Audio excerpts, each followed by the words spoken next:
हड़प्पा हड़प्पा की खोज होने के बाद और सिंध प्रांत में जब उन्होंने खोज कर ली, दयालाल साहनी ने और बखालदास बैनर्जी ने, तो इन्हें क्या लगा, अब लगा नहीं, अब तो हमें पूरे भारत में खोज शुरू कर देनी चाहिए कि आखिर ये सभ्यता जैसे आसपास खोदते गए, बढ़ते गए, तो अब पूरे भारत में इसकी खोज की शुरुआत होने लगी।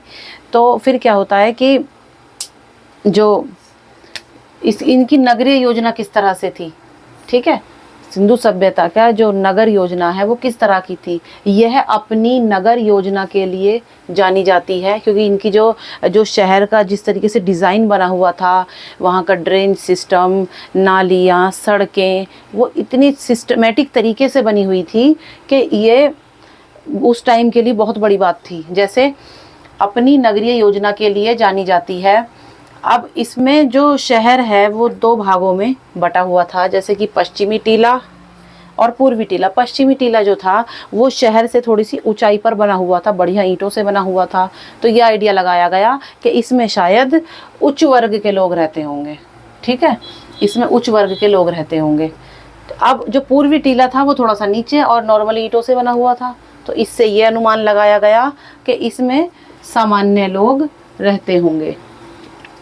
अब एक बहुत इम्पॉर्टेंट टर्म है ग्रिड प्रणाली।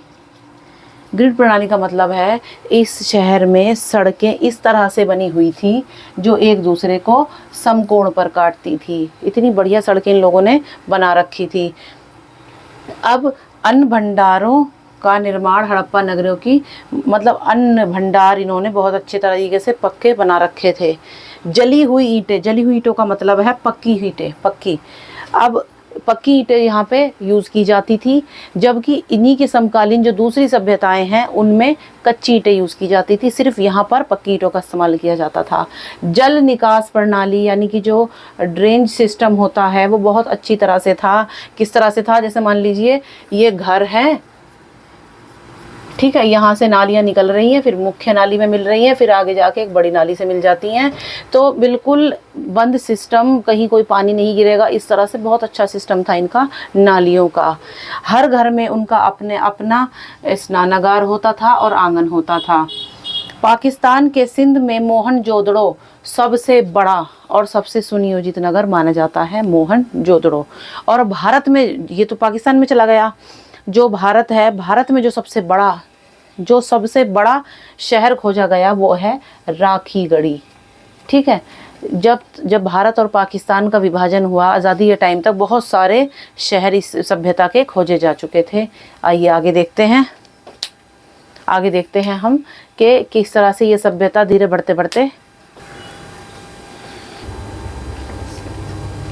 भारत में गुजरात राज्य में सबसे ज़्यादा नगर खोजे गए हैं, ठीक है। भारत में जो सबसे ज़्यादा शहर मिले हैं वो कौन से स्टेट में मिले हैं, गुजरात में सबसे ज़्यादा नगर खोजे गए हैं। यहाँ एक जगह का नाम है लोथल, गुजरात में, ठीक है। तो ये बंदरगाह यानी पोर्ट के रूप में यूज़ की जाती थी, जिससे वहाँ उस टाइम भी वे लोग व्यापार करते थे। अब आती है खेती की बारी। ये लोग खेती बहुत अच्छी करते थे, जिसमें गेहूँ, जौ, सरसों, तिल, मसूर आदि का उत्पादन करते थे। कहीं गुजरात के कुछ जगहों पर बाजरे के भी प्रमाण मिले हैं कि ये लोग बाजरा भी उगाते थे।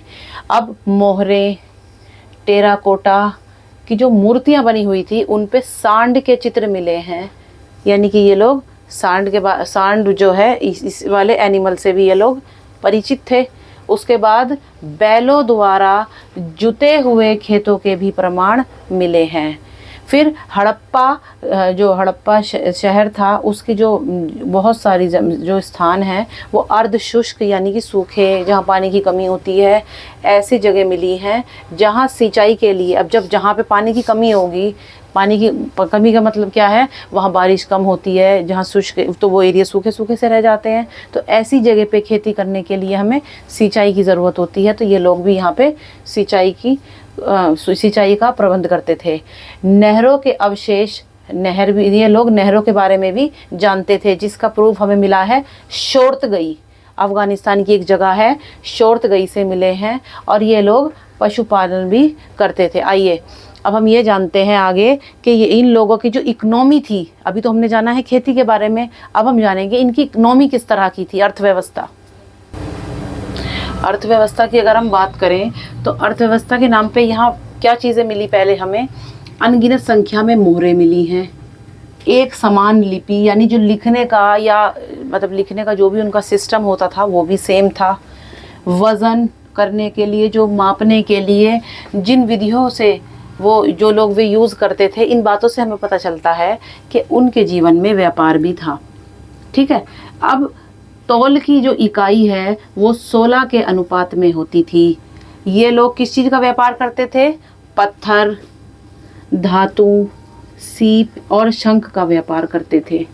ठीक है, ये बहुत ही, अब आप देखिए कितने एडवांस थे ये लोग उस टाइम भी, कि इन लोगों के पास इतनी कुछ जानकारी थी कि वो लोग अपने लिपि भी बना पाए। लिपि जो मतलब लिखना जो था, बेशक इनकी जो चीज़ें हैं वो पढ़ी नहीं गई हैं, लेकिन ये लोग लिखते थे। तो अब इस जो वज़न है, मापन है, इनके लिए इन्होंने बहुत अच्छे सिस्टम बना रखे थे। अब ये देखिए कि इनके पास उस टाइम, अब जो बिज़नेस करता है जाहिर सी बात है उसे कैपिटल, पैसा, इन चीज़ों की ज़रूरत होती है। तो अब वो व्यापार में कैसे डील करते होंगे बिना पैसों के, क्योंकि उस टाइम तो रुपया, डॉलर कुछ होता नहीं था। तो पुराने टाइम में एक सिस्टम होता था जिसे कहते थे हम विनिमय प्रणाली, वस्तु विनिमय प्रणाली थी, जैसे वस्तु विनिमय प्रणाली होती है।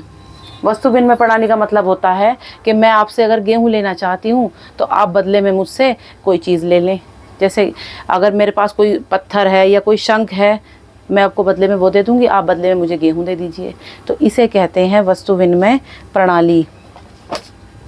इसे कहा जाता है वस्तु विनिमय, क्योंकि मुद्रा का प्रयोग नहीं होता था। अरब सागर के तट पर उनके पास कुशल नौवाहन प्रणाली होती थी। यानी कि कितने एडवांस लोग हैं, ये देखिए कि उनके पास जो अरब सागर है, अरब सागर से पार जाने के लिए या दूसरी जगह पे जाने के लिए उनके पास इतने एडवांस नाव, बोटिंग सिस्टम भी था उनके पास कि हम एक जगह से दूसरी जगह जा सकते हैं। जिनके पास इतनी एडवांस टेक्नोलॉजी है तो वो बिजनेस तो करेंगे ही।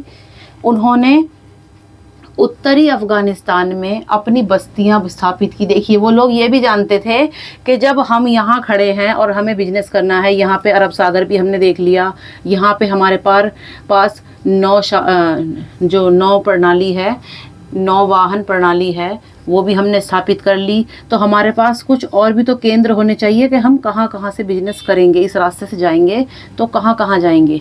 तो उन्होंने ये उत्तरी अफ़गानिस्तान में कुछ बस्तियाँ स्थापित करी कि हम यहाँ से बिजनेस करेंगे, जिसमें जहाँ से वे प्रामाणिक रूप से मध्य एशिया, कहाँ जाते थे वो लोग? मध्य एशिया से उन्होंने अपना व्यापार करते हुए फैलाते चले गए अपना व्यापार। हड़प्पाई प्राचीन लैपिस लाजुली एक रास्ता है, उस रास्ते से व्यापार करते हैं। अब यहाँ तक अरब सागर है, यहाँ पे इन्होंने अपनी बस्तियाँ स्थापित कर ली हैं। तो अब आप ये देखिए कोई रास्ता भी तो होना चाहिए, कोई एक रास्ता। अब दिल्ली आने के लिए कितने सारे रास्ते हैं, तो हम जिस रास्ते से हम दिल्ली जाएंगे हम उस रास्ते का नाम लेंगे, उसी रास्ते को हम जानते हैं, वही रास्ता हमको याद है, तो एक ही रास्ता फॉलो करते हुए, तो वो कौन से रास्ते से जाते थे ये लोग? लैपिस लाजुली मार्ग से व्यापार करते थे, जो संभवतः उच्च लोगों की सामाजिक पृष्ठभूमि से संबंधित है। अब जो इतने एडवांस तरीके से, इसमें खर्चा भी होता होगा, टेक्निक्स चाहिए, टेक्निक्स के लिए पैसा चाहिए, खर्चा चाहिए, तो इन सब चीज़ों को उच्च लोगों से, बिल्कुल सही बात है, यानी कि उनका जो जीवन स्तर था वो काफ़ी हाई लेवल का था, तभी वो लोग बिजनेस कर पाते थे, रिसोर्सेज मैनेजमेंट कर पाते थे। और ये देखिए आपके बिना पैसे के भी पुराने लोग कितना अच्छे से बिजनेस को डील कर रहे थे। अब हम मिलेंगे नेक्स्ट वीडियो में, जिसमें हम जानेंगे कि उनका शिल्प कला, उनका जो हाथों से जो चीज़ें बनाते थे वो किस तरह की होती थी, उनसे हमें क्या जानकारी मिलती है। लाइक ज़रूर करिए, ठीक है।